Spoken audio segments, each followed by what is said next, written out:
Ser santos es ser reflejo del amor. Dios es amor y ama siempre. Presentamos Santo Debo Ser.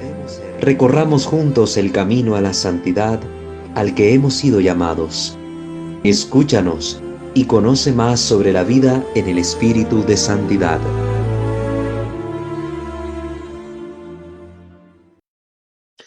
Queridos hermanos, sean bienvenidos una vez más, por la gracia de nuestro Dios, a este su espacio de reflexión y formación en la espiritualidad católica. Les invitamos a suscribirse a este canal Santo Debo Ser y activar la campana de notificaciones para estar pendiente de los contenidos que vamos creando cada semana para ustedes. De igual manera pueden conocer nuestros canales, nuestros otros dos canales en el ámbito de la liturgia, Misterio de Fe, y en el ámbito de la doctrina de corte apologético, Creo Señor, yo creo. En ambos pueden suscribirse y pueden también gozar del material que ahí hemos preparado para que puedan seguir nutriendo su fe católica. Pueden escucharnos a través de Spotify y seguirnos en nuestra fanpage @WalterFajardo20. Pueden formar parte de nuestra comunidad tanto en Telegram como en WhatsApp, donde enviamos material que también les puede ser de ayuda. Y si ustedes lo tienen a bien, pueden colaborar económicamente con esta comunidad a los números de cuenta que aparecen en la descripción de cada uno de los videos. Vamos pues a comenzar con la formación de este día, poniéndonos, como siempre lo hacemos, en la presencia de nuestro buen Dios. Ave María Purísima, sin el ave concepta, in nomine Patris et Filii et Spiritus Sancti. Amén. Señor Dios omnipotente, Padre rico en misericordia, perdónanos cuando te fallamos, guíanos, condúcenos por el camino de tu voluntad, ilumina nuestro entendimiento, nuestra mente, nuestro corazón, con la fuerza y la luz de tu Santo Espíritu, que su llama viva de amor queme nuestros corazones y arda en ellos, para que podamos amar como tú amas, buscando el bien mayor de los demás. Te pedimos, Señor, que todo cuanto hagamos te tenga a ti como a su fuente y tienda a ti como a su fin, y que por los ruegos dulcísimos de nuestra Santísima Madre, la siempre Virgen María, de San José su esposo, de los santos y de los ángeles, alcancemos de ti aquellas gracias que necesitamos de forma particular para perseverar en la práctica auténtica de la fe cristiana, y que todo cuanto hagamos redunde siempre en alabanza tuya, que vives y reinas por los siglos de los siglos. Amén. Pater noster, qui es in celis, sanctificetur nomen tuum, adveniat regnum tuum, fiat voluntas tua, sicut in cielo et in terra. Panem nostrum quotidianum da nobis hodie, et dimite nobis debita nostra, sicut et nos dimittimus debitoribus nostris, et ne nos inducas in tentationem, sed libera nos a malo. Amén. Ave Maria, gratia plena Dominus tecum, benedicta tu in mulieribus, et benedictus fructus ventris tui, Iesus. Sancta Maria Mater Dei, ora pro nobis peccatoribus, nunc et in hora mortis nostre. Amen. Gloria Patri et Filio et Spiritui Sancto, sicut erat in principio et nunc et semper et in saecula saeculorum. Amen. Ave Maria Purissima, sin el ave concepta. In nomine Patris et Filii et Spiritus Sancti. Amen. Muy bien, queridos hermanos. Continuamos hablando acerca de estas temáticas sobre el exorcismo como tal.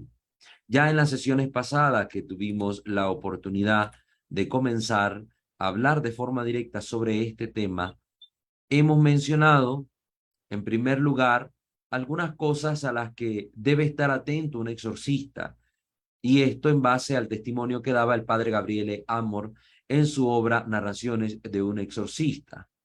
Posteriormente, en la sesión anterior, hemos visto lo que es un primer acercamiento al desarrollo histórico de la práctica del exorcismo dentro de la Iglesia Católica, haciendo un poco de comparación entre lo que es la práctica ritual de expulsar demonios en otras religiones y en otros momentos de la historia, y lo que ha sido dentro del cristianismo en los distintos momentos de la historia. Sobre todo, pues vamos ahora a estudiar un poco más de esto mismo, del desarrollo histórico, pero desde lo que nos comenta el padre José Antonio Fortea en su obra exorcística, cuestiones sobre el demonio, la posesión y el exorcismo. La sesión anterior fue basada en la Enciclopedia Católica, y ahora vamos a basar un poco esta sesión en la obra del padre José Antonio Fortea. Entonces vamos ahí, en primer lugar, a tocar pues el tema del día de hoy. El exorcismo en las religiones. Así titula esta sección el padre Fortea. El exorcismo en las religiones. El propósito de esta parte es ofrecer las líneas generales de cómo el exorcismo se practica en las diferentes religiones.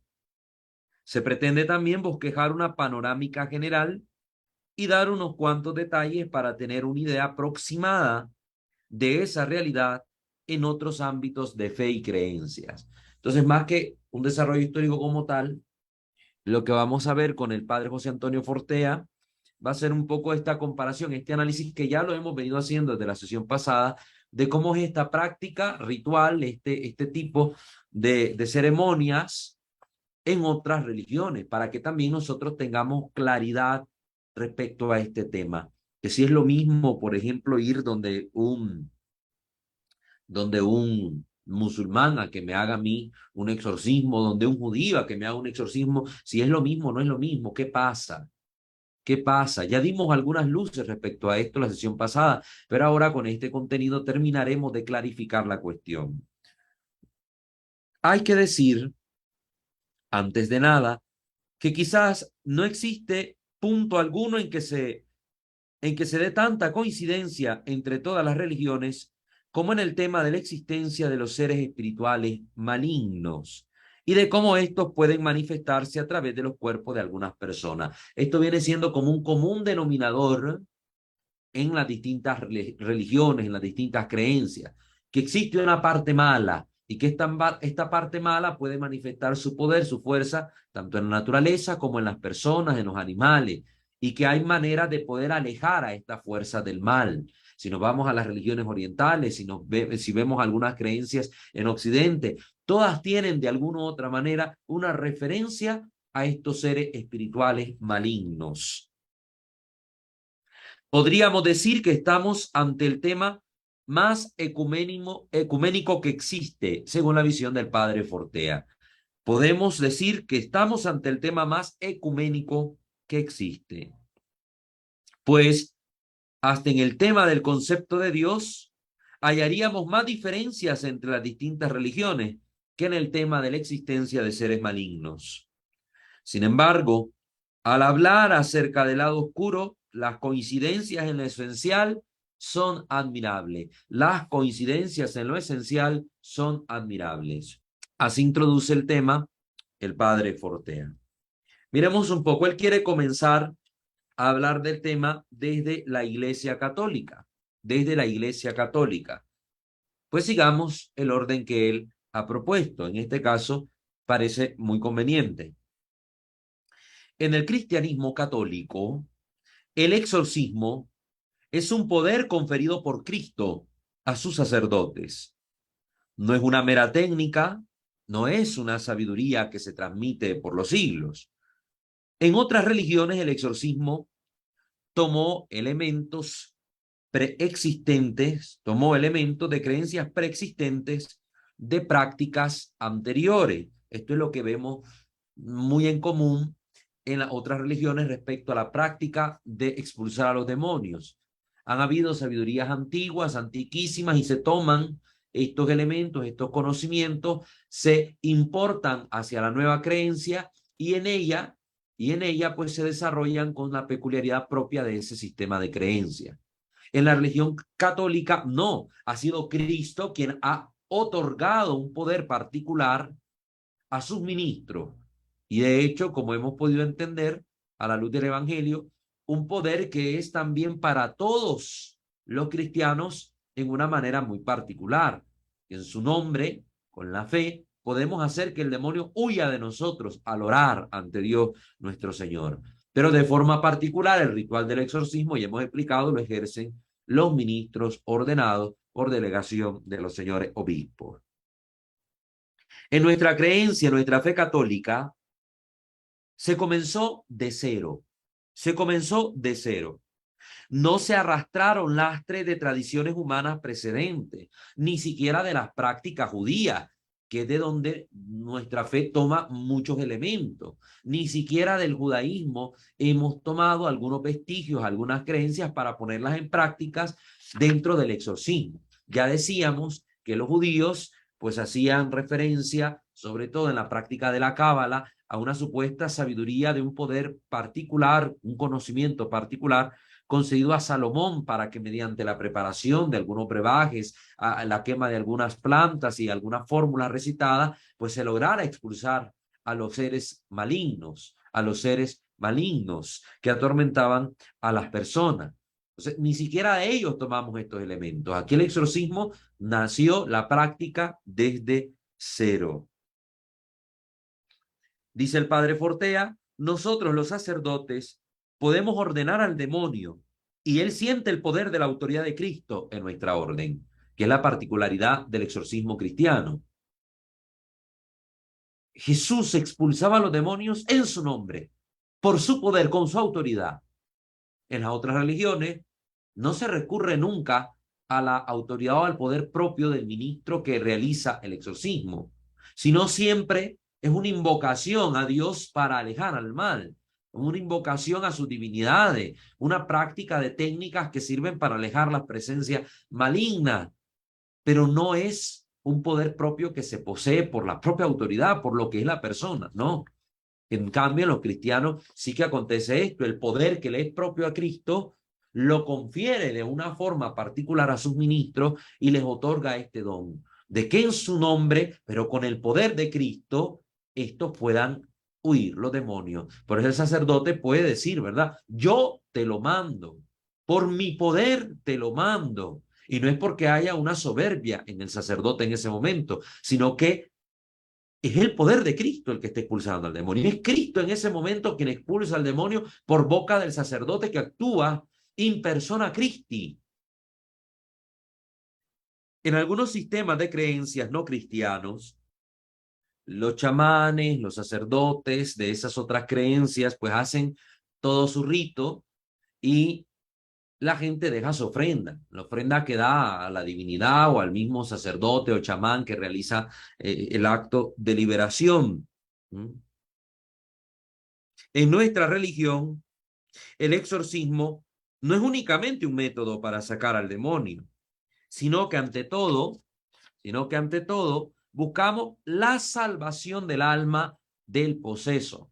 Entonces, el fin del exorcismo católico no solo es la liberación del individuo que está siendo atormentado por él o los demonios, sino también que buscamos que este sea un proceso de conversión para salvar su alma. Y esto yo quiero que les quede claro porque nos vamos a encontrar casos donde las personas se desesperan ante lo que está viviendo y cuando el sacerdote le invita a un proceso de conversión y de cercanía a Dios, de vuelta a la oración, de vuelta a la práctica sacramental, de lectura de la palabra de Dios, la persona como que no quiere. A veces se encuentran los sacerdotes exorcistas con cierta resistencia de parte de la gente que lo va a buscar.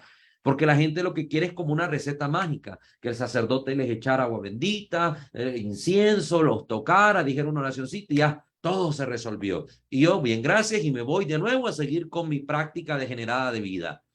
No, el sacerdote se encamina, o encamina, mejor dicho, al fiel atormentado por el maligno, en primer lugar, a una vuelta a Dios para, experimentando la conversión, encuentre también la gracia de la salvación y evite así ser presa del demonio. Y si por alguna X y razón Dios va a permitir que esta persona permanezca poseída por un largo periodo de tiempo, pues para que la conversión y la cercanía de Dios se vuelva una acción eficaz de la gracia divina en la vida de aquella persona que le permita ser fortalecida, le permita ser sostenida y que aquel episodio que le toca vivir por permisión divina no lo derrote, no lo destruya. Entonces, si una persona en el periodo de posesión cae en esa desesperación, en ese desánimo, es porque precisamente no busca la cercanía a Dios, Sí se van a experimentar momentos donde el cansancio parece que ya nos debilita, donde uno no quisiera perseverar, pero aún así en el corazón va a estar viva la llama del amor y la gracia de Dios que a pesar de estos pensamientos nos va a sostener. Pero el que no se acerca a Dios y sigue por largos periodos en estado de posesión, pues además de que le va a ser más difícil liberarse o conseguir la liberación de parte de Dios, pues todo este ánimo, toda esta fortaleza que le puede venir de la gracia divina, no la va a tener la persona porque no se acerca al que es la fuente de la gracia, la fuente de la fortaleza. Entonces, los sacerdotes dentro de la Iglesia Católica, más que hacer un ritual por el ritual y que el único fin sea liberar a la persona, lo que realizan es un proceso de salvación de esta alma mediante una invitación a la conversión y la cercanía a Dios, la vuelta a la práctica de su fe y pues también tiene como fin la liberación del alma. Están viendo las diferencias, ¿no? El exorcismo se circunscribe en un plan de salvación para esa persona. Conversión y liberación están íntimamente unidas.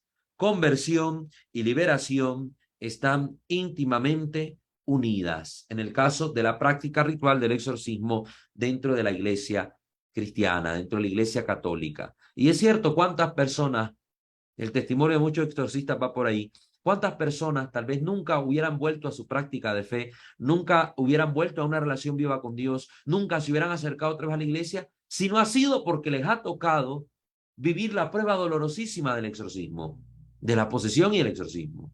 Porque no crean que el ritual es sencillo, también la persona cuando vive esos momentos tiene cierto grado de sufrimiento, la vergüenza que algunos sienten por vivir ese rito, o por lo que el demonio le hace hacer con su cuerpo, hablar a través de su cuerpo diciendo groserías y un montón de cosas más. Entonces también hay un sufrimiento con el exorcismo, ¿sí?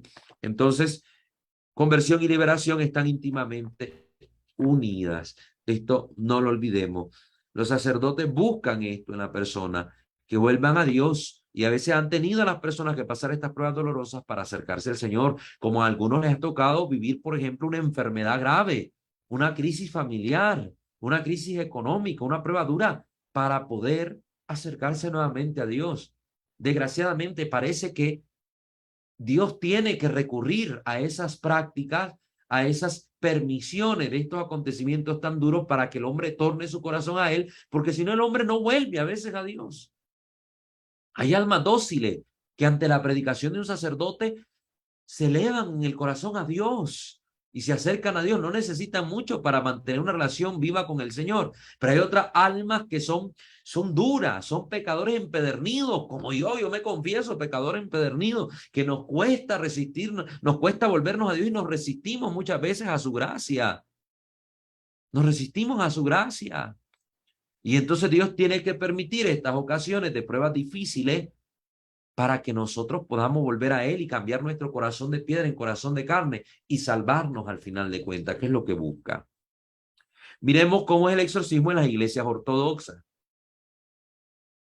Recuerden que la gran mayoría de las iglesias ortodoxas surgen en Oriente después de la separación, el gran cisma de Oriente que se da en el 1054, cuando el patriarca de Constantinopla, Miguel Ceruleano, expulsa al legado pontificio, ¿verdad? Lo excomulga al legado pontificio y empieza una excomunión mutua. Entonces el Papa excomulga al patriarca de Constantinopla y empieza la separación entre Oriente y Occidente por cuestión de poder.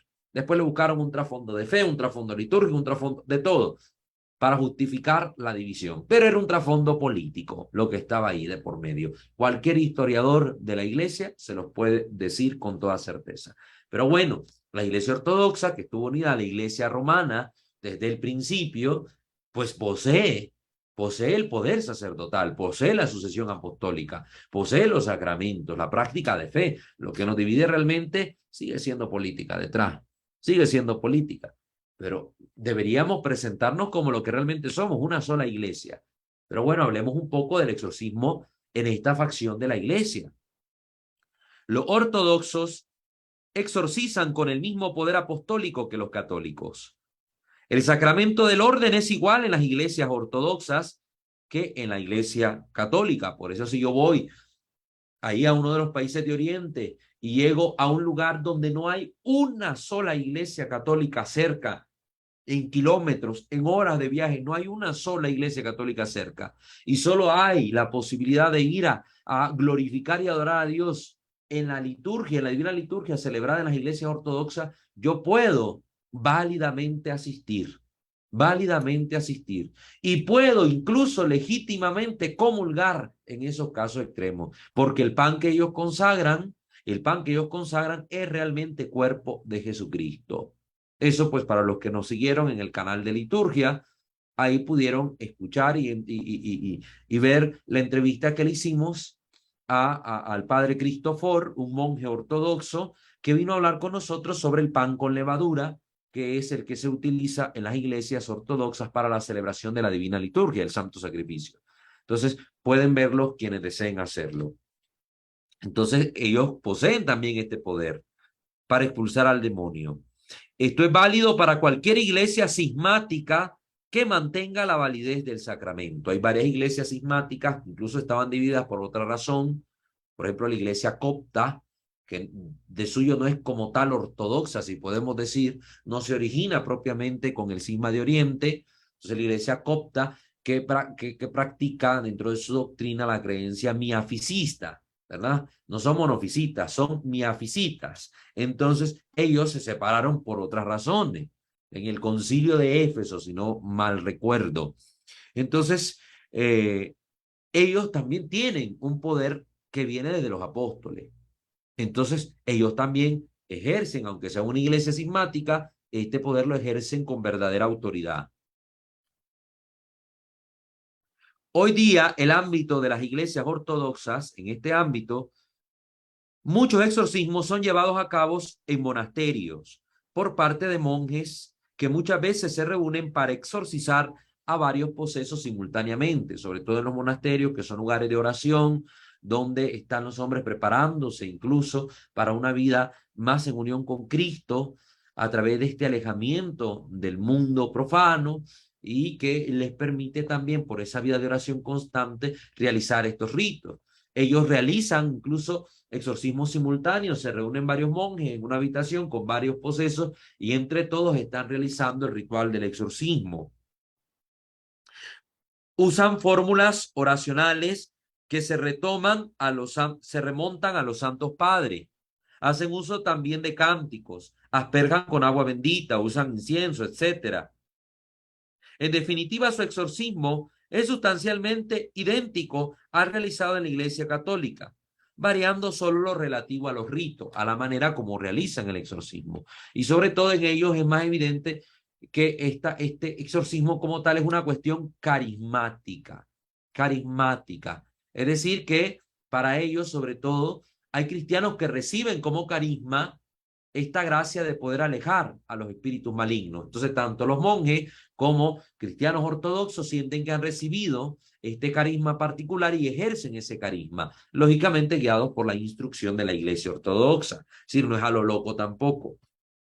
Miremos cómo es esta cuestión en el ámbito protestante. En el ámbito protestante. Los protestantes no tienen el sacramento del orden, perdieron la sucesión apostólica. Cuando, por ejemplo, en las iglesias protestantes como el luteranismo, el calvinismo, se empezaron a nombrar obispos a hombres cualquiera que eran elegidos por gobernantes civiles. Los reyes, los gobernantes, los príncipes decían, bueno, ahora tú vas a ser obispo de esta iglesia. Y simple y sencillamente venía la persona y tomaba el cargo revistiéndose del ajuar litúrgico propio, sin que éste recibiera una ordenación, sino tal vez algún rito simbólico, porque en los protestantes ya no se mira el sacerdocio como un sacramento, no hay necesidad de una ordenación, simple y sencillamente el sacerdote, el obispo, el diácono, son un delegado de la comunidad y representa a la asamblea en los oficios de la fe, en el culto, pero no tienen la sucesión, la perdieron, la perdieron. Con lo cual los protestantes solo cuentan con el poder de la fe y la oración. Aunque decir que solo cuentan con eso no es poco, tampoco, también no digamos que no sirve de nada, porque tienen fe en el Señor Jesucristo. Aunque no lo adoren como Él ha pedido ser adorado. Aunque no tributen al Padre el culto que Él instituyó, pero creen en Él con una fe imperfecta, una fe despojada, de los sacramentos, despojada de tantas gracias, oran fervientemente al Señor, creen en el poder de la oración. Y puesto que el exorcismo es ante todo fe y oración, esto que decimos no es poco, son herramientas útiles para ello. Entre los protestantes, cuanta más fe, mayor será el poder de su oración al Padre. Esa es la creencia. Ellos dan orden al demonio de salir de ese cuerpo en el nombre de Jesús. Es lo que hacen. Exorcismo como tal no realizan, porque exorcismo es un ritual instituido por la iglesia y lo realizan los sacerdotes sobre todo, los ministros ordenados. En el caso de los protestantes, ellos no ocupan un ritual, no realizan las fórmulas rituales, no cuentan con la autoridad sacerdotal para realizar estas oraciones y por tanto podemos decir que lo que ellos realizan es prácticamente una oración de liberación, orando y precando al demonio en nombre de Jesús para salir y abandonar el cuerpo del individuo. Y en cierta medida, esto puede tener efecto porque lo hacen con verdadera fe. Cuando se reúnen con fe sincera a orar por una persona que está necesitada, esta oración puede ser escuchada por Jesús, que atiende por caridad al individuo que está sufriendo. Con esto no estamos diciendo que ahora alabamos la manera en cómo los cristianos rebeldes separados de la Iglesia Católica hacen las cosas. Y entonces, bueno, si no hay un exorcista cerca, me voy a meter en una iglesia protestante para que el pastor me haga oración. No estamos diciendo eso. Estamos diciendo que en la circunstancia particular, en la manera en cómo ellos ejercen su fe y que no tengan posibilidad alguna de acercarse adecuadamente a un ministro de la Iglesia Católica y ellos oran pidiéndole a Dios, clamando que tenga misericordia, que atienda su oración, pues consiguen de Dios la gracia. No tienen ellos el poder, no son ellos los que liberan, pero su oración humilde a Dios y con fe puede conseguir de parte de Dios un auxilio divino para estas personas que están atormentadas por el mal. Recuerden que los sectarios, los protestantes, se separaron de la Iglesia Católica, se separaron del cuerpo de Cristo, no gozan de la acción del Espíritu Santo como tal, no la gozan en plenitud como nosotros, ni siquiera tienen el sacramento de la confirmación, pero hay algo, alguna semilla del verbo en ellos que hace que esta oración elevada con fe obtenga de Dios la liberación para la persona, no en todos los casos. Y por desgracia, esto hay que decirlo, en la mayor parte de ocasiones la liberación no se va a dar. Muchas de estas iglesias protestantes han vuelto de la acción demoníaca un circo donde se da histeria colectiva. En muchos de estos templos donde empiezan a haber demonios por todos lados. Tienen una visión pandemonista de la fe y de la lucha espiritual. Y también, ¿qué es lo que hacen? Hacen que esto se vuelva un espectáculo. Y vemos ahora en televisión muchos de estos pastores de iglesias pentecostales haciendo exorcismos, haciendo liberaciones, haciendo no sé cuántas cosas. Al final es un show. ¿Y qué termina aconteciendo? Como lo ha testimoniado el padre Gabriel Amor, que muchas personas que van a estos lugares quedan realmente afectadas por el demonio. Y entonces iban buscando una liberación y se les agravó la situación. Y si no la tenían y lo que había era un problema psicológico, además de que le van a reforzar el mal que la persona cree tener en estos lugares, que son fanáticos, pues terminan haciendo oraciones raras, haciendo supuestas habladas en lengua, utilizando ese carisma y lo que terminan haciendo son invocaciones demoníacas. Y el demonio los utiliza como instrumento del mal y empiezan a orar en supuestas lenguas y lo que terminan haciendo es invocación de demonios, imponiendo manos sobre el individuo y este individuo termina quedando poseído y después tiene que, si quiere alcanzar su liberación, llegar a caer a los pies de la Iglesia Católica, donde un ministro católico para alcanzar liberación. Los protestantes, por tanto, al no compartir nuestra fe, no usan ni reliquias, ni ungen con óleos sagrados, ni agua bendita, ni nada. Por lo tanto, tienen menos armas, es decir, menos instrumentos para debilitar al demonio en ese cuerpo. Pero la fe sincera, real, y en casos de extrema necesidad donde no hay estos medios, puede suplir a esos medios. El mayor problema que se observa en la praxis de los protestantes es que si un caso es muy duro y se prolonga en el tiempo, los protestantes suelen abandonar el caso. No van a perseverar como lo haría un sacerdote católico por años. Padre Mora ha exorcizado personas por años. El Padre Fortea tiene casos muy particulares de posesiones extendidas en el tiempo y está por años exorcizando a esas personas. Los protestantes simple y sencillamente abandonan la lucha. La razón es que ellos no entienden que exorcicen con fe y el demonio no salga. No entienden cómo puede ser eso. Pero si estoy orando, si le estoy pidiendo a Dios, ¿por qué no sale el demonio? Porque no entienden el sentido de la permisión divina de que esto acontezca en la vida de una persona, como lo hemos explicado en todas las sesiones que dedicamos en los primeros videos, en las primeras partes de esta sección del canal. Hemos explicado las razones, ellos no las entienden, no lo ven así, porque en su mentalidad y en su teología distorsionada, en su lógica de fe, yo oro con fe, Dios me va a escuchar porque mi fe es grande y el demonio tiene que salir. Esa es su óptica. Y cuando esto no sucede, pues abandonan las cosas. Por lo tanto, suelen decirle al poseído, por ejemplo, que no tiene fe plena o que no se ha convertido totalmente, con lo cual le comunican que ya no van a perder más el tiempo con su caso. Porque como él no se quiere convertir, por algo el demonio no se va, tú no quieres convertirte, tú no quieres renunciar, entonces nosotros ya no vamos a perder el tiempo contigo, tú vete a la porra, nosotros seguimos con lo nuestro. Y abandonan a la persona que está sufriendo una posesión extendida en el tiempo. No entienden que con su no entiende que con independencia de la fe que se ponga en un exorcismo, hay casos largos y prolongados, lo quieran ellos o no, y esto es por permisión divina. Pero para ellos el silogismo es concluyente. Si se exorciza con fe, el demonio tiene que salir. Si no sale, la culpa es del poseso que pone obstáculos.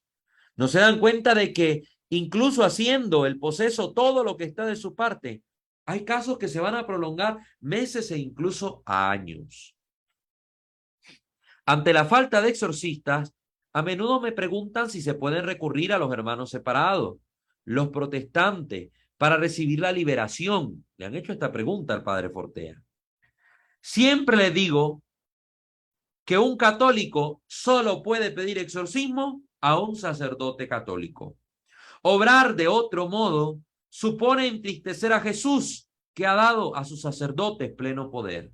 Es lógico entender que un protestante recurra a sus pastores, a sus hermanos protestantes para pedir liberación, pero que un católico que encuentre en la Iglesia Católica todos los medios para alcanzar esta liberación recurra a los protestantes, esto no tiene lógica, ni pie ni cabeza, ni tiene ningún sentido. Es alguien que no sabe dónde está parado en su fe, que no tiene fundamento sólido en su creencia, que no se ha encontrado verdaderamente con Dios dentro de su iglesia. Entonces, la respuesta del padre Fortés es no, que no vayan los católicos a buscar a los protestantes. La búsqueda de un sacerdote puede ser larga, pero hay que hacerla pidiendo en la oración a Dios que se ponga a ese sacerdote exorcista que se necesita. Si hay que tener fe en el exorcismo, también hay que tener fe en que si uno ora a Dios para que ponga un exorcista católico, Dios no defrauda ninguna petición y le va a poner al sacerdote, aunque el peregrinar sea largo, cara a cara con el demonio, una obra de católicos que ustedes pueden leer, es una familia católica quien la ha escrito, que tuvo que hacer un largo peregrinar buscando exorcista tras exorcista para poder encontrar la ayuda adecuada que su familia necesitaba. Y relatan ahí su testimonio. Vayan a leer este libro. También lo encuentran en San Pablo, en la librería San Pablo. Ojalá nos patrocine San Pablo algún día, de tanto que le hacemos promoción a la librería San Pablo, ¿verdad? Sería bueno que nos proporcionen material de lectura para poder seguir instruyéndonos nosotros e instruirles a ustedes, o material para regalarle a nuestros hermanos de comunidad. Sería hermoso. Pero bueno, sigamos adelante. Sigamos adelante. Miremos ahora cómo es el exorcismo en el judaísmo.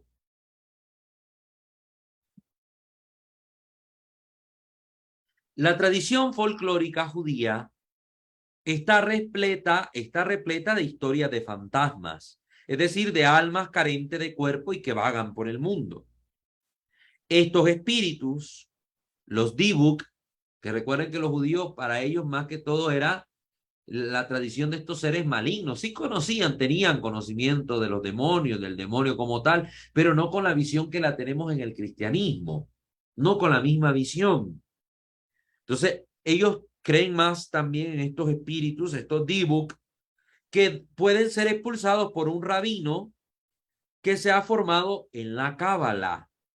La Cábala, que es una tradición, eso es lo que significa la palabra tal cual, tradición, es una disciplina y escuela de pensamiento esotérico relacionado con los esenios y el judaísmo hasídico. ¿Verdad? Esa es la Cábala. Ustedes pueden investigar sobre la Cábala. La mayoría de información que les va a salir de la Cábala va a ser información de páginas esotéricas, donde ya la práctica como tal es netamente esotérica. Entonces aquí esto que les estoy dando es información también de enciclopedia, donde te sale fidedignamente lo que es la práctica de la Cábala. Uno de estos modos de expulsión del Dibuk es que 10 personas formen un círculo alrededor del poseso y reciten 3 veces el Salmo 91. El Salmo 91, el que habita al amparo del Altísimo, etcétera, etcétera.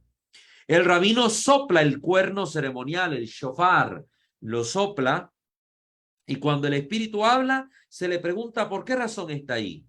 Y se ora de la misma manera hasta que el espíritu sale, repitiendo una y otra vez este Salmo 91, haciendo sonar el cuerno, y pues ahí el rabino insiste en que el demonio salga. Esta es la mecánica esencial del exorcismo judío, si lo podemos denominar así, exorcismo, el ritual de expulsión del dibuk en los judíos, con todo tipo de variantes a lo largo de la historia. Vamos a encontrar que hubieron distintas maneras en que se realizaban estos rituales. Ya la sesión pasada mencionamos algunas de esas maneras. Si el espíritu que se manifiesta no es un demonio, se habla con ese espíritu para sanar el alma de ese espíritu que ha entrado en el cuerpo del poseso. Recuerdan, la mentalidad judía también ha pasado al cristianismo. Cuando analizamos con Fray Claudio, todas estas prácticas neopentecostales que se han metido en la Iglesia Católica, también vimos que hay movimientos donde realizan exorcismos a supuestas almas de difuntos condenados. Se realizan exorcismos a supuestos almas que están necesitadas de la gracia de Dios y que pues en algún momento pidieron este auxilio a los cristianos en esos grupos, supuestamente. Ahí hablamos de esos temas. Espero que ustedes hayan visto esos videos sobre el pentecostalismo católico, así se llama el video. Entonces, espero que hayan visto eso. Ustedes fieles seguidores del canal, porque ahí ya tocamos este tema y podrán notar a qué hacemos referencia. Eso, lógicamente, como se ha explicado, es una praxis heterodoxa, es decir, una práctica desordenada que no esté en armonía con la fe católica, con la fe revelada, con la teología de la iglesia, con el magisterio de la iglesia, y por tanto es una práctica que no se debe realizar porque no sirve de nada, no es auténtica. El demonio confunde a las personas haciéndose pasar por almas de difuntos. En el exorcismo judío se insiste en este aspecto de sanación del dibuk frente a la idea católica de lucha con un demonio para su expulsión. Ellos pueden orar para que un alma sea sanada y libere a esta persona, ya esté en paz, pero es un alma no demoníaca, según esta mentalidad judía. Hay que decir que en el judaísmo actual, especialmente el judaísmo más liberal, no presta casi ninguna atención al tema de la posesión. Pareciera lo que nos estuvo pasando en la Iglesia Católica, que durante mucho tiempo también esto ya se fue adormeciendo, incluso en muchos círculos católicos esa corriente sigue predominando, ya no se cree en el demonio, ya no se cree en la posesión, ya no se cree en la necesidad de exorcismos. Entonces no se presta casi ninguna atención al tema de la posesión. Y por otro lado, los judíos en Occidente viven inmersos en una sociedad cristiana. De ahí que la mayor parte de las nociones que los judíos poseen referente a este campo proceden de la perspectiva de la Iglesia Católica. Entonces, los judíos que se meten a estudiar el tema de la demonología, pues sobre todo toman mucho material de referencia de parte de la Iglesia Católica. Es decir, tienen más concepciones cristianas sobre este tema. Miremos en el caso del mundo islámico. ¿Cómo es esta cuestión en el mundo islámico?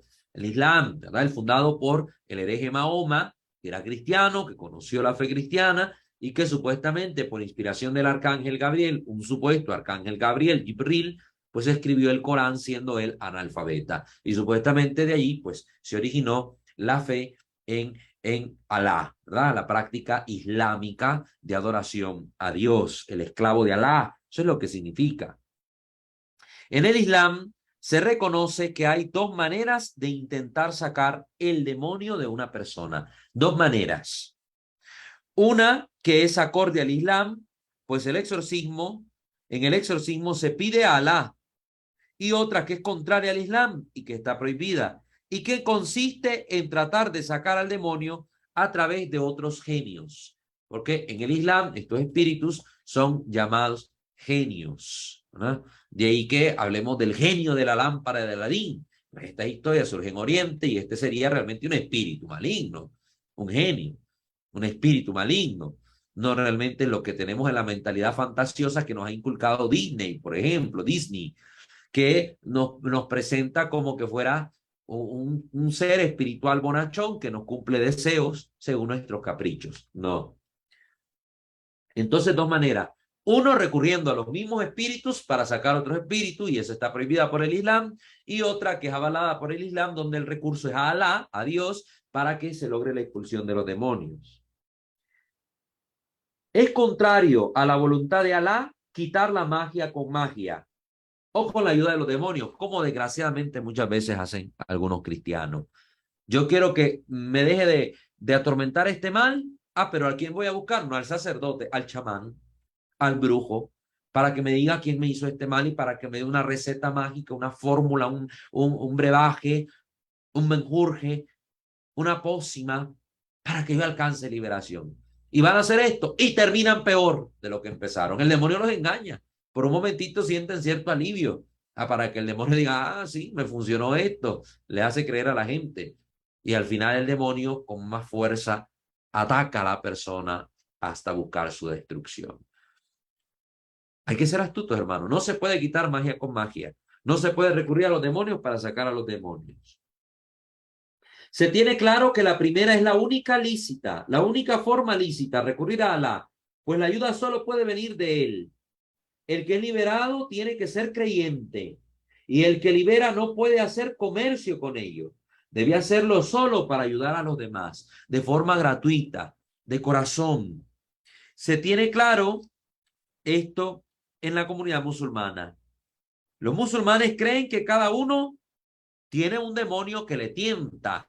Tiene un demonio que le tienta. Los demonios pueden tomar figuras de seres humanos o de animales, como la figura de un perro. Para ellos tienen esta mentalidad que se pueden materializar. Creen que hay genios, ellos le llaman jinn, ¿verdad? Genios, jinn, que significa espíritu. Que hay genios musulmanes, que hay espíritus judíos, cristianos y de otras religiones. En eso son como nosotros. Hay genios buenos y malos, pero los genios no son humanos, son otra creación. No son humanos, son otra creación. Y pueden ser buenos o pueden ser malos. En los ángeles, como en los genios, cuando entendemos la palabra genio como espíritu, pues pueden haber espíritus buenos y espíritus malos en este sentido, ¿no?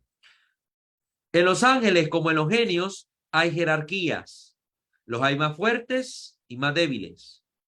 Los exorcistas musulmanes, que serían los imanes, ¿verdad? Los imanes, coinciden con los exorcistas cristianos en que las entidades más difíciles de expulsar son las que provienen de la magia negra. Cuando las personas andan metidas en esto de magia negra, siempre terminan dañados, y este tipo de posesiones que por la propia decisión, libertad y voluntad del individuo mal ejercida les ha llevado a la práctica de la magia negra, han quedado, ¿verdad?, poseídos, pues ahí es todavía más difícil porque hubo un libre deseo de ponerme en manos del mal. Y entonces ahí pues es más difícil alcanzar la liberación, pero no imposible. Hay tres causas para entrar en el cuerpo de un ser humano de parte del genio. La primera causa de que entre es cuando alguien se quita su ropa sin mencionar el nombre de Alá. Pues el genio de una mujer puede entrar en el hombre simplemente porque le gusta, y el genio de un hombre en el de una mujer. Esto sucede por casualidad. Si hay un genio ahí, en ese momento, pues ahí se le va a meter por haberse quitado la ropa, por desnudarse sin decir el nombre de Alá. Hay mucha gente que tiene estos genios y no lo sabe. Imagínense la mentalidad musulmana, pues los genios andan por ahí, de repente si coincidentemente está uno acá y yo estaba desnudo y no mencioné el nombre de Alá, entonces se me metió el genio de una mujer, si yo soy hombre. Y si soy mujer, se metió el genio de un hombre. Tienen esta mentalidad donde hay genios masculinos, genios femeninos. Aquí encontramos una similitud un poco con aquello que hablamos de los demonios, ¿verdad? De los demonios que se meten a tener supuestamente relaciones sexuales con las mujeres o los que se meten a tener relaciones sexuales con los varones. Podría haber cierta similitud, pero no es así. Ahora, para ellos sí, realmente hay demonios masculinos y demonios femeninos. Nosotros sabemos que no existen demonios masculinos ni demonios femeninos, porque los demonios no son seres sexuados, ni tienen realmente una atracción sexual hacia los seres humanos. No poseen este deseo en ellos.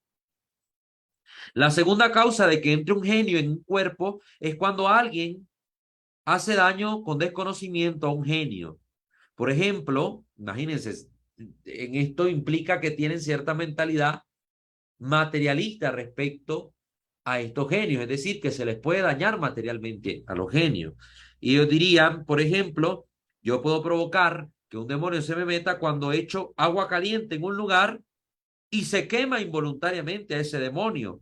O se tira una piedra y ahí había un demonio, no lo sabía porque no lo puedo ver. Yo tiré la piedra y la piedra le dio al demonio, le pegué una pedrada al demonio. Entonces lo molesté y el demonio se me mete. Los genios, los genios son injustos y quieren vengarse. No importa el que esa piedra o el agua se tirara a un lugar que se creía vacío. Hay genios que viven en el cuarto de baño, otros en el desierto, otros en las calles, otros aquí, otro allá. Y entonces prácticamente una visión mmm, también pandemonista, pero desde el ámbito del espacio, ¿no? El demonio puede estar en cualquier lugar, esté en todas partes, y al final yo no puedo estar tranquilo, no puedo estar seguro, porque me voy a bañar y de repente le eché agua en la cara al demonio, ya se me va a meter porque se enojó conmigo. Me estaba desvistiendo para dormir y entonces me cambié y se me olvidó decir el nombre de Alá, se me va a meter el demonio. Entonces, por todos lados no estoy tranquilo y no estoy seguro. Y el tercer modo por el que entran es la magia. Todas las magias son malas. El Corán admite que la magia tiene efecto. El Corán cree que la magia puede dañar. Y esto es una realidad, ya estudiamos el tema de la magia. Como se ve, la visión musulmana de los genios es muy material.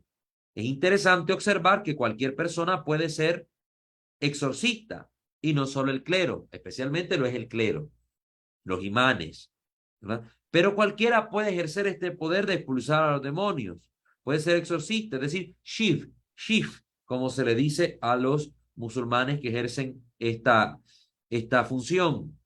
No hay escuelas para enseñar la práctica del exorcismo musulmán.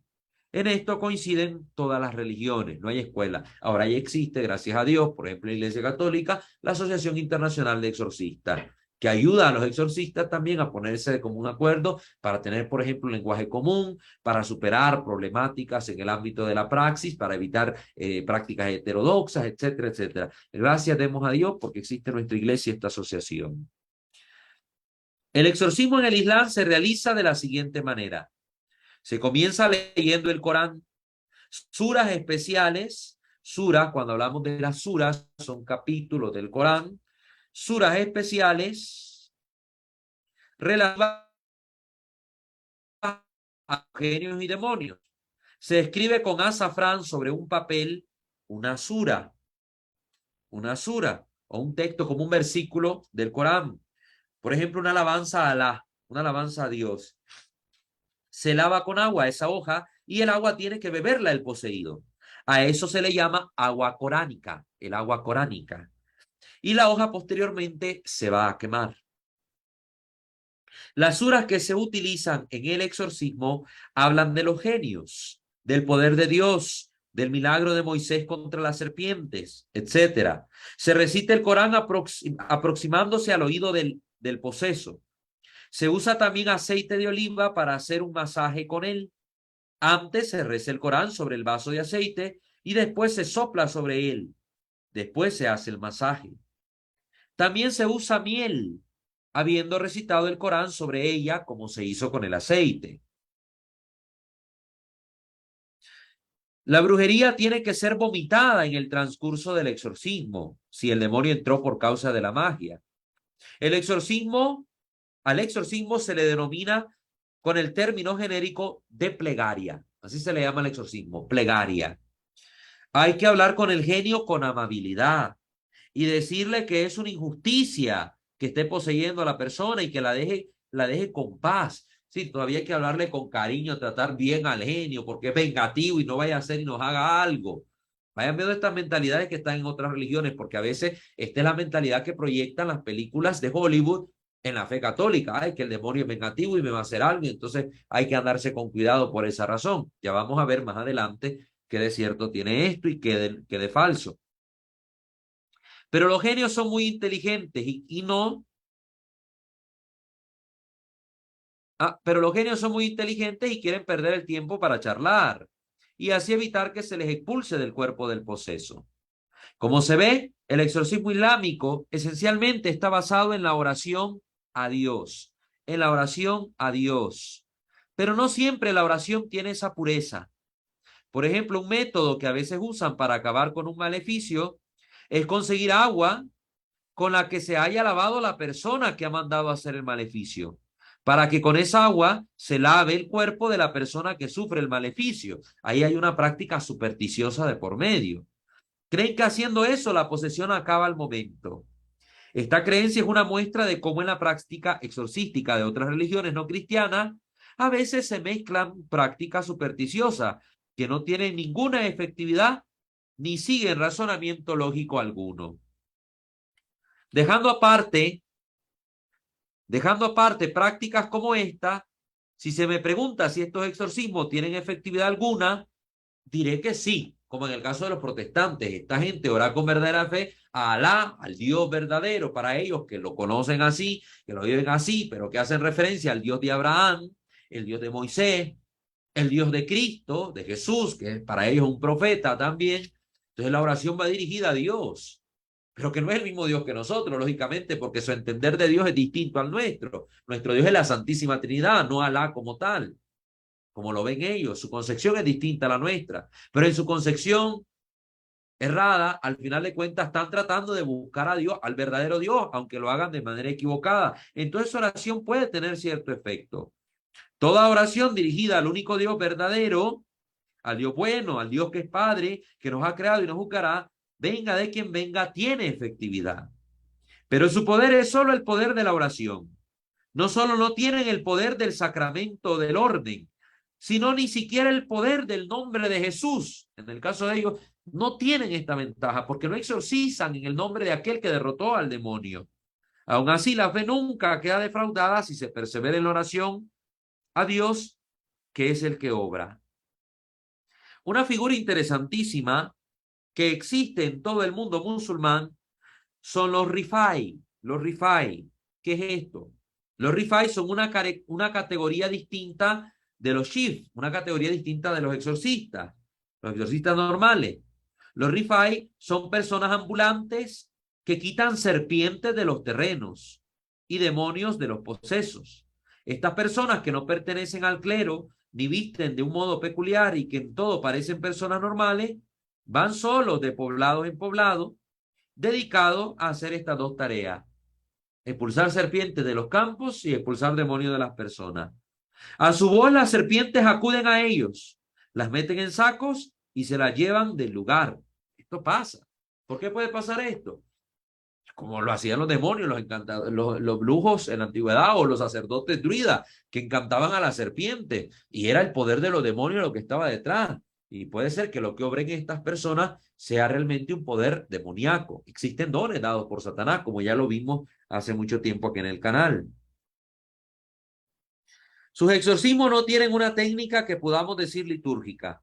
Se basan más bien en dones personales a través de los cuales expulsan a los demonios, supuestamente, ¿verdad? Recuerden que el demonio puede manifestar apariencia de bien para engañar a la gente, y ante el supuesto poder de estas personas, poder que han recibido los demonios, pueden aparentar la liberación precisamente para mantener a la gente en el error. Muy bien, eso a nivel de los musulmanes. Miremos el caso del budismo. Ahora, ¿cómo es esto? ¿Existe exorcismo en el budismo? En el budismo tibetano se considera que una de las causas de la enfermedad está en el karma. El karma, que sería esta energía de cada uno derivada de los actos de una persona. De una persona durante su vida. Esto sería el karma, esta energía que cada uno tiene, un karma bueno, un karma malo. O como dicen también, la supuesta ley del karma es que cada uno recibe lo que hace. Y al final de cuentas es la manifestación de las acciones que uno realiza. Cada acción tiene su reacción, ley de física, pero no es ley del karma. Sin embargo, en esta creencia es la ley del karma, para que nos vayamos ubicando. Las faltas cometidas tienen que ser purgadas y un modo de purificar ese karma es la enfermedad. La desarmonía entre los tres humores predispone al cuerpo a sufrir ataques que vienen del mundo de los entes espirituales malignos. La única cura para ese mal es el exorcismo practicado por un lama. Por un lama. El budismo tibetano, al estar en gran manera influenciado por el tantrismo y primitivas prácticas religiosas, el tantrismo, recitar estos tantras, estas oraciones una y otra vez de una manera específica, de una forma tal de que me lleve a la meditación y a la liberación de mi mente, el tantra, los mantras y todo eso. Esas prácticas religiosas disponen su liturgia de numerosos ritos mágicos, encaminados a defenderse de las fuerzas malignas y a combatir los aspectos diabólicos. Se llega incluso a considerar que en principio toda enfermedad mental es debida a un acto de posesión por alguno de estos seres malignos. La psiquiatría queda, por tanto, en manos de los sacerdotes médicos, lamas especializados en tales menesteres, así como se le llaman a estos sacerdotes, lamas. En Asia, además de esa teoría, podemos encontrar prácticas muy variadas que van desde danzas exorcísticas practicadas en la meseta Qinghai, que sería la danza Tiaogutu, que se realiza en el Tíbet, en las que los jóvenes danzan maquillados de tigres y van de casa en casa para matar a los demonios, hasta las prácticas completamente mágicas de distintas variantes del taoísmo. Entonces, esto es lo que se da, una mezcla de prácticas al final supersticiosas, que por medio de estas acciones de los sacerdotes, ¿verdad? Estos ritos que se hacen, pues logran la expulsión de estos entes malignos que provocan daños y enfermedades. Esto es en el budismo. Pues sí, con menos razón. Mire, si con todo esto que hemos mencionado del protestantismo, el padre no recomienda ir a los protestantes, mucho menos a un judío, mucho menos a un musulmán, peor el caso a un budista que no cree en Dios. Es una religión atea en este sentido porque no tiene un ser divino al que adoran como tal. Entonces, ahí ¿a quién se recurre? Simplemente al propio poder de los lamas que realizan la acción por medio de estos ritos y logran la expulsión de los demonios. También hay como una mentalidad un poco materialista en este sentido, porque son los objetos, las danzas, las pinturas que ellos utilizan, los sellos, los que logran la liberación de los entes demoníacos. Pero no se recurre a Dios, entonces por ninguna razón buscar este tipo de gente. Miremos ahora en las tribus africanas, ya casi concluimos. En las tribus africanas, en tribus americanas, etcétera, ¿cómo se da esta cuestión? En todas las culturas primitivas de cualquier época, siempre nos encontramos con personas individuales que, sin pertenecer a una religión organizada, afirman poder sacar los demonios de los posesos, adivinar el futuro o hacer sanaciones. Hay que distinguir tres tipos de personas. Los charlatanes, en primer lugar. Estos serían aquellos que no creen en lo que hacen, pero que han hecho de ello un modo de vida y por tanto un negocio. Se gana la vida de esta manera, embaucando a la gente. En segundo lugar, los que se denominan los brujos, que hay en las tribus africanas, en los pueblos indígenas, etcétera. Los brujos que trabajan con las fuerzas del mal, al final de cuentas, los que practican cualquier forma de magia, aunque le llamen blanca, natural, negra, la que sea, tiene siempre su fuente en el poder de los demonios, los brujos.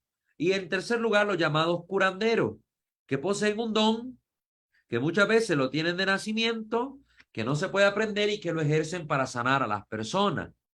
en algunos casos muy remotos donde no se conoce a Dios. Incluso Dios, que hace caer la lluvia sobre los buenos y los malos, a veces concede este carisma particular a personas que tal vez ni lo adoran ni lo conocen, pero que Él los ha creado por amor y concede este don particular de la sanación para atender a las necesidades de esa gente abandonada a su suerte. Entonces, en esos lugares muy alejados de la fe, muy alejados de la civilización a lo largo del tiempo, ha habido la gracia de la curación por voluntad de Dios, su voluntad libérrima que ejerce de esa manera.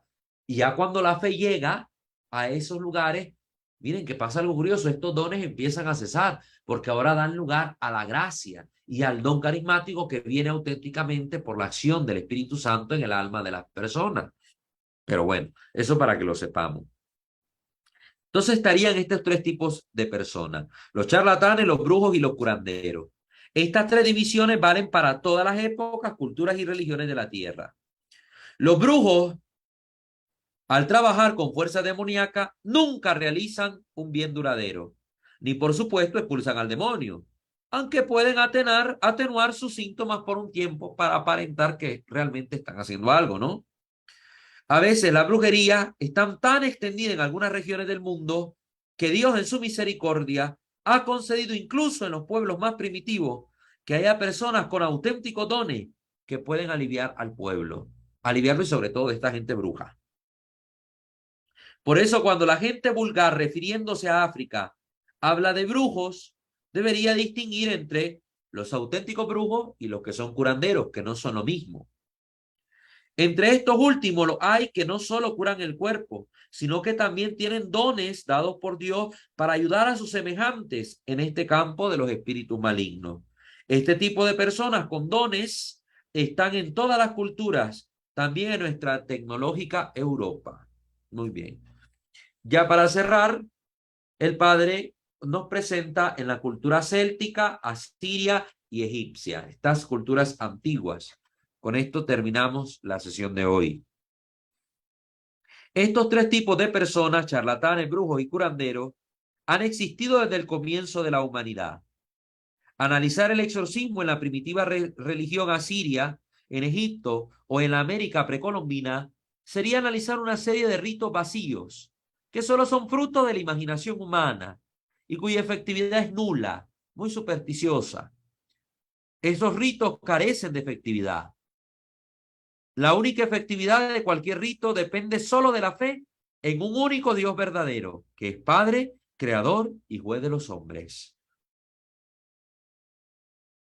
Esto es lo que surgió de la búsqueda. Y Juez de los hombres. Muy bien. Si se tiene esa fe, los sacerdotes de todas las culturas siempre han exorcizado, orando, alabando al Creador, ordenando a ese espíritu malo que se vaya manifestando con actos gestuales ese poder de Dios y esa orden dada al demonio. La concreción de esos actos gestuales será lo de menos, bien sea moviendo las manos sobre el poseso, bien sea dándole a beber cualquier objeto bendecido, bien sea colocándole sobre el cuerpo cualquier elemento material que simbolice el poder de la divinidad actuando sobre ese cuerpo poseído. En el acto religioso del exorcismo, el gesto es símbolo del poder de Dios al cual se invoca.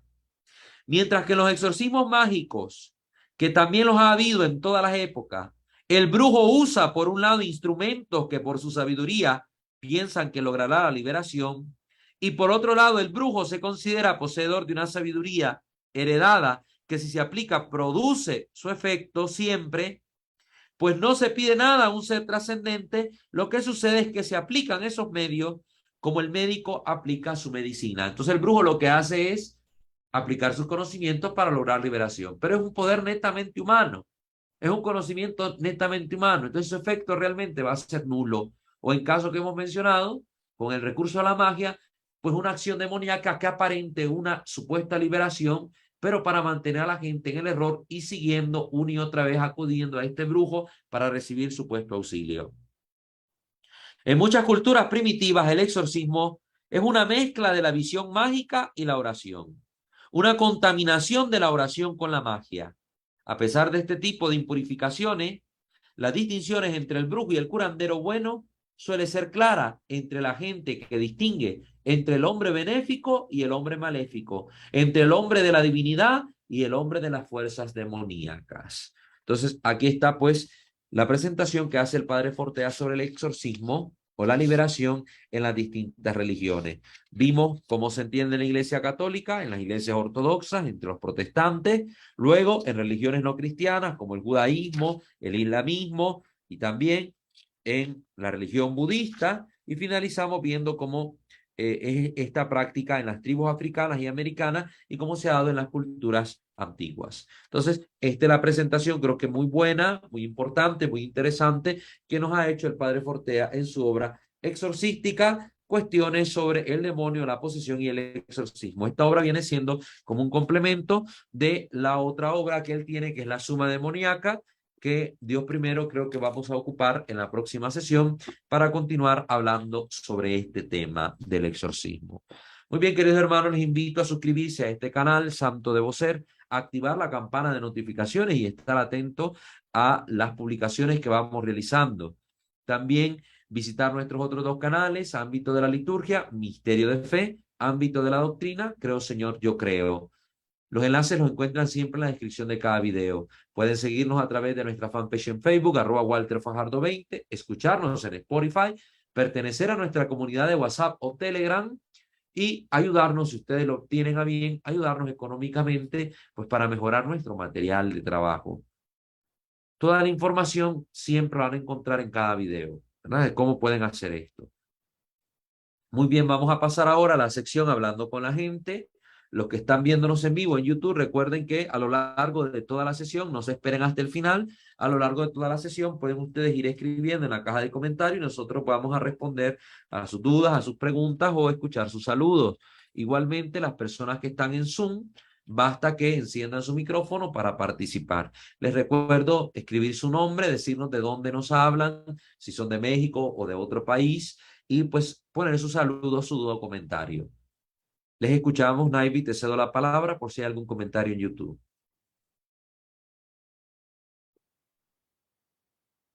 Hermana Naivi, ¿está por ahí?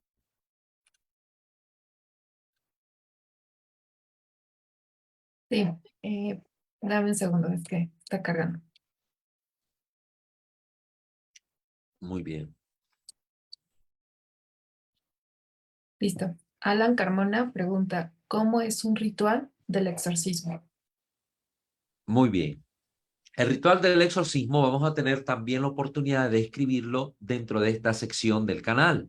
Entonces solo le voy a pedir, hermano Alan, un poco de paciencia para que pueda conocer el rito, cómo está establecido, qué es lo que hace. Ya hemos dado a grosso modo muchos de estos elementos que se usan en el rito, ¿verdad? Que si la estola, que el agua bendita, ya lo hemos dicho, ¿verdad? En varias sesiones. Pero, pues en un momento dado, dentro de esta sección del canal, vamos a hablar formalmente cómo se realiza un exorcismo. También creo que en Netflix hay una como entrevista al padre Gabriel Amor, donde él habla sobre esta cuestión y explica, también en YouTube hay varios videos, donde él explica paso a paso, ¿verdad? Cómo él realiza un exorcismo, ¿verdad? Que va, que pone al poseso sentado en tal lugar, que él se reviste con su sotana, su estola, a veces la sobrepeís, y que lo rocía con agua bendita, que va haciendo la señal de la cruz, que va colocando el óleo. Entonces, prácticamente es una serie de gestos, símbolos y oración que se utiliza para, pues, implorar de Dios la gracia de la liberación para el individuo afectado. Pero más adelante, pues, hablaremos paso a paso cómo se realiza, ¿verdad? Simplemente para conocer, no es para que ustedes vayan a hacerlo, porque pues no lo pueden hacer, lógicamente, porque para hacer un exorcismo no basta el conocimiento. No basta tener el ritual. Es un sacramental delegado por el obispo a un ministro ordenado. Si no se cuenta con la autoridad para realizar el rito y usted va a jugar a ser el exorcista con un demonio, el demonio lo sabe. Se va a burlar de usted, lo va a golpear, lo va a ultrajar. Le va a pasar lo que le pasó a los hijos del sacerdote judío en los Hechos de los Apóstoles, que intentaron exorcizar sin fe a un demonio invocando el nombre de Jesús. Y el demonio les pegó una buena arrastrada, que lo dejó mal muerto, como decimos, maltrecho. Entonces, con estas cosas no se juegan. Aquí estamos adquiriendo conocimiento precisamente para entender cómo funcionan las cosas dentro de nuestra fe. pero lo hacemos con una mentalidad crítica, analítica y sobre todo con hambre y sed de conocimiento, un conocimiento rectamente ordenado y que tiene por fin, pues, educarnos en estos contenidos, no por una curiosidad malsana, sino por formarnos, porque el que no se forma, se deforma. Así que, Alan, sigue pendiente de los demás videos, espero que ya estés suscrito y que puedas aprovechar, pues, los contenidos que aquí les estamos presentando. Muchas gracias por tu comentario. Siguiente.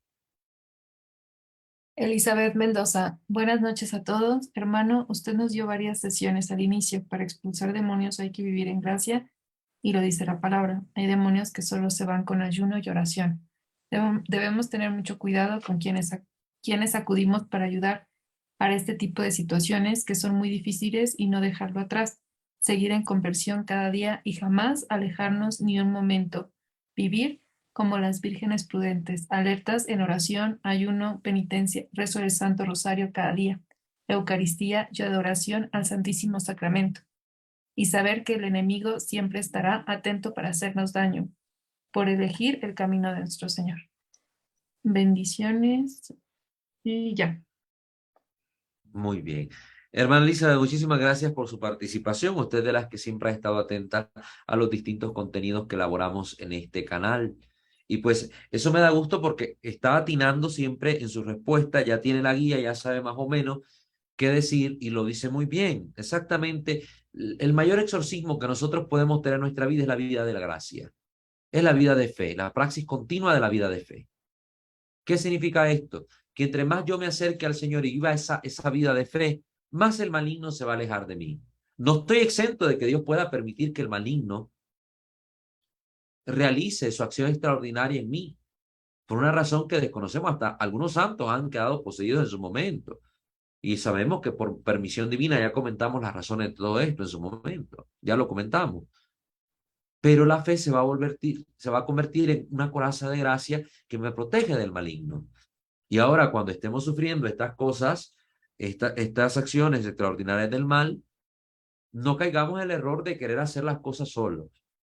Dios nos ha puesto en una comunidad que es la iglesia, su cuerpo místico, donde hay una jerarquía, los sacerdotes. Acudamos a nuestro párroco, pidamos orientación, pidamos auxilio, confesémonos, que es el mayor exorcismo que podemos realizar en nuestra vida personal, que es un sacramento de Dios que nos comunica la gracia santificante. El exorcismo es solo un sacramental, que de alguna u otra manera imitan los sacramentos y nos comunican ciertas gracias, pero la gracia santificante la comunica estrictamente el sacramento. Mientras nosotros llevemos una vida de fe, estemos seguros que contamos con la gracia de Dios que nos protege y nos libera del mal. Si nos alejamos de la vida de fe, entonces el maligno tiene las puertas abiertas en nuestra vida para hacernos daño. Recen el rosario, hay que mantener en nuestros bolsillos, cerca siempre la camándula, hay que tener nuestra cruz que nos recuerde la vida de fe que estamos llamados a vivir, leer la escritura, orar continuamente, ir a misa cada vez que pueda, comulgar con frecuencia, confesarme con frecuencia. Y esto es un gran auxilio. Y cuando nos pase alguno de estos efectos de la acción extraordinaria del maligno, pues acudamos al templo, a la iglesia, a los sacerdotes, busquemos el exorcista que haga el adecuado discernimiento para ayudarnos de la manera conveniente. No nos vayamos a la loca, y allá está el hermanito y él ora y ora muy bonito, entonces yo me voy con él porque él me va a ayudar. Haga las cosas bien, porque después por andar haciendo las cosas a como usted cree que son y no según mandata la iglesia, vienen los problemas, se agravan las situaciones. Entonces recordemos, es un consejito sano que le doy. Eviten grupos de oración donde hay prácticas heterodoxas, las prácticas que mencionamos en todos los videos sobre el pentecostalismo católico. Así es la sección, busquen, ahí está en la lista de reproducción, una lista que se llama así, pentecostalismo católico. Búsquenla y véanla si no la han visto. Muchas gracias, hermana Elizabeth. Siguiente comentario. Es de María de los Ángeles Flores. Excelente noche, hermano Walter. Gracias por la sesión de hoy. Le comento que me retiré un año de la iglesia, pero el domingo, primero Dios, regreso. Gracias por su formación. Bendito sea Dios por este regreso a casa, hermana María de los Ángeles. Que Dios la bendiga. Usted también ha estado muy pendiente de todos estos contenidos que vamos compartiendo en los distintos canales. Esperamos que en este en este tiempo de stand-by que se dio en su vida de fe respecto a la iglesia, por los motivos que fuera, por la pandemia, por salud, por otro motivo, pues estos canales le hayan servido a usted para sostenerla en su camino de fe. Y le pedimos a Dios que este volver a casa que pronto usted desea tener, la llene de esperanza, la llene de la gracia de Dios y la haga sentirse mimada por el Padre que la ha creado y la ha redimido en la sangre de su Hijo, mimada por el amor de la Madre que le espera en su corazón y que el Espíritu Santo le haga percibir de Dios esta cercanía y esta ternura. Que Dios me la bendiga abundantemente, hermana María de los Ángeles. Siguiente comentario. Elizabeth Carazo, bendiciones. Hermana Elizabeth, que Dios también me la bendiga a usted. Elizabeth, te quiero mucho, te mando un saludo hasta allá, ¿verdad? Que Dios te bendiga y te guarde. Un abrazo. Ángel Hernández, buenas noches, hermano Walter. Muchas gracias por la información del exorcismo en las diferentes iglesias. Muy interesante, gracias por el conocimiento. Y tiene mucha razón, si no nos convertimos, no hay liberación.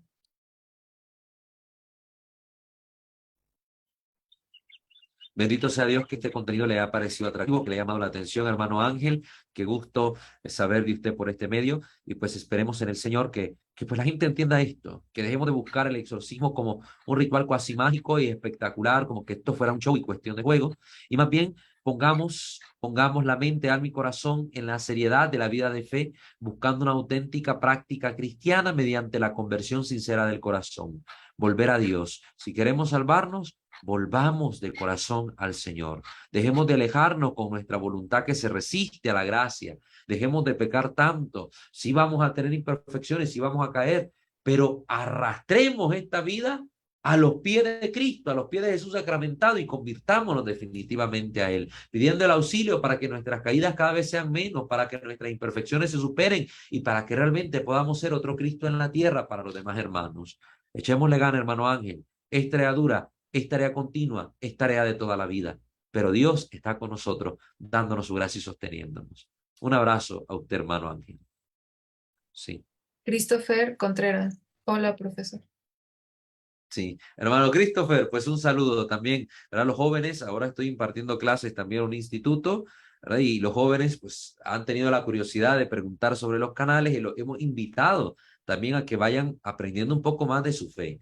Entonces, pues me da mucho gusto que uno de los alumnos esté pues participando de esta sesión en vivo y esperemos que les sirva también de utilidad y que su ejemplo lo sigan sus compañeros, que se nutran con buenos contenidos, contenidos densos de la fe y no se queden solo a veces con catequesis que desgraciadamente ya sabemos cómo está la labor catequética en muchas partes de la iglesia, que muchas veces se queda en pintar dibujitos y hablar de cosas superfluas, pero que no nutre, no va a la médula de los contenidos de fe que también nuestros jóvenes y niños necesitan. Nuestros jóvenes y niños no son tontos, no son estúpidos, pueden pensar, pueden razonar y a veces ofendemos su inteligencia con el tipo de catequesis que le damos, con el tipo de clases que le damos, como que no fueran capaces de entender, de razonar, de aprender y los tratamos como tontos. Yo estoy en contra de tratar así a los niños y a los jóvenes. La catequesis sí debe ser adecuada a su edad, pero una catequesis que no ofenda la inteligencia de nuestros niños y nuestros jóvenes. Muchas gracias, Christopher, por tus saludos. Christopher Ramírez, ¿en las llamadas liberaciones de religiones protestantes hay riesgo de posesión? Muchas gracias, Christopher. Sí, como lo hemos dicho en una parte de la exposición de hoy, sí hay mucho riesgo de posesión. Hemos tenido ya casos, hemos conocido personalmente casos de personas que incluso asistiendo a los cultos protestantes, estos cultos donde tal vez no se hace oración de liberación, pero donde de alguna manera se practica un supuesto carisma de hablar en lengua, en esos cultos donde se da histeria y que la gente empieza a caer al piso y que voltea los ojos y que se da todo esto, han quedado poseídos por el demonio. Yo en lo particular jamás voy a recomendar a nadie que vaya a un culto protestante, por la razón que fuere, aunque sea la boda de la prima, el no sé qué, del bautizo de alguien que era de la familia y que se volvió ahora protestante, que por la razón que fuera quiere ir al culto, yo le voy a decir, no vaya. Vaya a la fiesta después, acompañe a su familia en la fiesta si usted quiere acompañarlo en eso. Pero si no, mejor no vaya, evítenlo, porque hay ese riesgo. Hay ese riesgo, sinceramente se da. No siempre, no en todos lados, pero está el riesgo. Y si yo sé que está ese riesgo latente ahí, mejor evito. Muy bien, muchas gracias. No sé si hay otra persona, otro comentario. Son todos. Ok, perfecto. ¿Alguien más en Zoom quiere participar?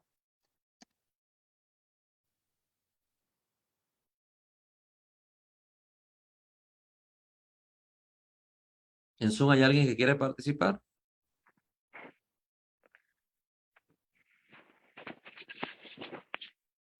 Hermano Fermín, lo Sí, escuchamos.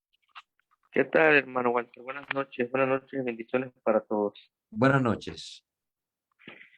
Hermano, una situación, una anécdota personal, pero sí Sí, me gustaría discernirla a la luz de, pues, de sus consejos y sabiduría y ante la palabra de Dios. Hace algunos años,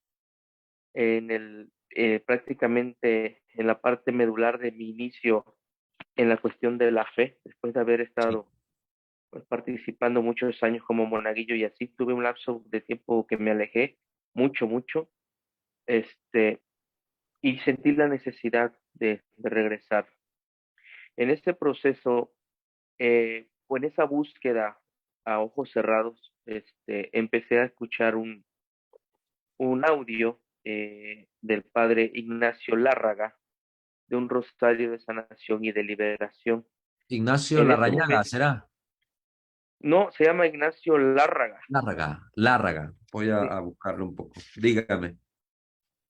sí, Ignacio Lárraga. Él tiene un rosario de sanación y liberación. Casualmente por YouTube llegué ahí, ¿no? En algún momento sí sentía yo algo muy fuerte dentro de mí y me daba miedo escucharlo. De hecho, lo escuchaba yo por audífonos para que mis compañeros, porque vivíamos en un campamento, no lo escucharan. Entonces yo lo escuchaba y me daba miedo y me quitaba los audífonos y lo apagaba, no me daba mucho miedo Sí, quizá por las oraciones que se hacían ahí. En algún momento, cuando me llaman a ministros de la Eucaristía y todo eso, lo seguí escuchando de lo particular, bueno, a mí me ayudó mucho a superar muchos miedos y muchas situaciones.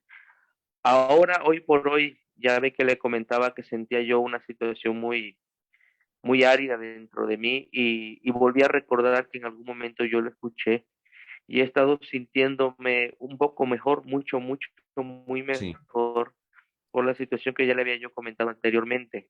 Pero en relación a la cuestión del pentecostalismo católico y todo eso, que sí tiene un poco, quizá a lo mejor mucho de eso, que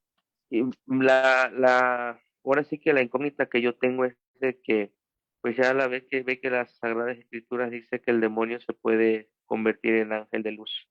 Y con relación Exacto. a a esta práctica que yo estoy teniendo hoy por hoy, quisiera discernir si es algún momento que el demonio propicie como señuelo para que yo cierta calma en relación a estar haciendo o estar en una praxis errónea en este caso. El rosario en lo particular yo no le veo nada de malo, Sí. pero pues a la luz de su experiencia y, y lo que me pueda aconsejar hoy por hoy a la luz de la palabra de Dios, ¿qué tan recomendable es que lo siga yo haciendo? En algún momento, la primera vez que lo hice, les digo, tiene años, tiene como 10 12 años, pues eso me originó a que yo entrara a los ministros de la palabra y de ahí me agarré del Señor y pues con tumbas y caídas y levantones y todo, pues ahí he estado, ¿no?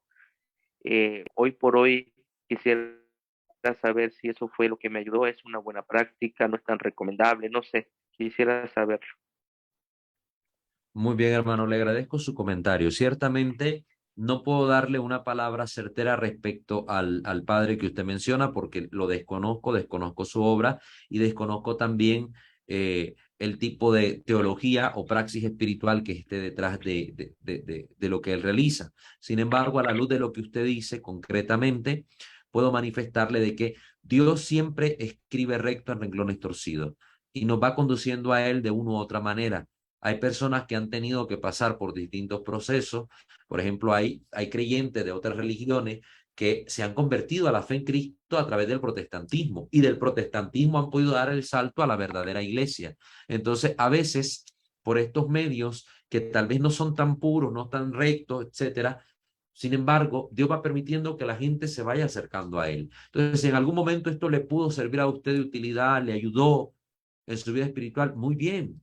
Pero ahora que usted se está formando y es capaz de reconocer que tal vez en eso que esté escuchando, en eso que usted está siguiendo, hay algo que no está en orden, pues ahora está llamado, a la luz de este paso que usted ha dado en su vida espiritual, está llamado a superarlo, a alejarse y a seguir adelante ahora hacia donde Dios lo está conduciendo. Yo, por ejemplo, recuerdo que cuando inicié mi camino de fe más sólido, ya cuando respondí a Dios en la vocación, yo tuve mucha cercanía con las iglesias protestantes, sobre todo bautistas y pentecostales y testigos de Jehová también. Y con el material de ellos fui conociendo de Dios antes de conocerlo en mi propia iglesia. Escuchaba la música protestante, me gustaba la música protestante. La música era muy relajante, muy tranquilizadora, muy lo que sea. Y Dios a través de esos medios se sirvió en su momento para que yo le conociera mejor. Y fue a través de esos medios que yo empecé el estudio de la fe, fui reflexionando y fui descubriendo la verdad de la fe católica. Y me fui alejando progresivamente de este tipo de praxis para ir purificando también mi vida espiritual y evitar caer en errores que me pesaran, porque no es lo mismo hacer algo bajo ignorancia, donde mi culpa lógicamente se ve atenuada de las acciones que realice, que ya yo teniendo una conciencia formada y un camino donde se me está enseñando lo que es bueno, recto y adecuado, y que yo elija, aún a sabienda de que es algo malo, elija hacer eso que está mal. Entonces, si yo me pusiera en estas alturas a estar escuchando música protestante y recomendándola, ahí habría un problema serio. Porque yo qué tipo de fe estoy viviendo, una fe que se moldea según el capricho de lo que me hace sentir bonito o me hizo en algún momento sentir bien, o estoy siguiendo la fe verdadera que no versa sobre mi propio capricho. Entonces, es lo que yo tengo que atender. Entonces, usted discierna, yo creo que ya aquí en los canales, en estos canales, con todo el material que hemos dado, en introducción a la demonología, el pentecostalismo católico, la posesión y el exorcismo, y las reglas de discernimiento de espíritu, usted tiene material de sobra como para formarse un criterio adecuado sobre las distintas cosas que usted vaya a ver en los movimientos de la iglesia, en los canales de YouTube, en otros materiales de lectura. Usted ya va teniendo el criterio suficiente. Yo no soy el criterio. Aquí yo no le vengo a dar palabra de Walter. Le doy material de la iglesia, de autores católicos, de teólogos oficiales de la iglesia, etcétera, para que ustedes puedan discernir. Discernir. Entonces, hermano, este sería el llamado que yo le hago. ¿Verdad? Discierna. A la luz de estos elementos que ya les hemos dado, discierna que si esto le ayuda en un momento y usted ha descubierto en esa ayuda elementos no adecuados, mejor apártese. Mejor apártese. Si hay elementos que están congruentes con la fe y le sigan ayudando y todo esté en orden, muy bien, continúelos utilizando. Continúelos utilizando. Pero si usted ve prácticas como esas oraciones de liberación con cosas raras, esas oraciones de sanación con cosas raras, prácticas raras, anómalas, eso, el cerco de Jericó, el no sé cuánta, mejor distancia. Prácticas que estén muy nutridas de pentecostalismo, mejor apartarse. ¿Sí? Entonces, la recomendación que le doy. Muchas gracias por su comentario. Me Ok, informan, hermano, muchísimas gracias. claro que sí, hermano, Dios le bendiga. Me informa que hay otros comentarios en YouTube. Le damos paso rápidamente, por favor.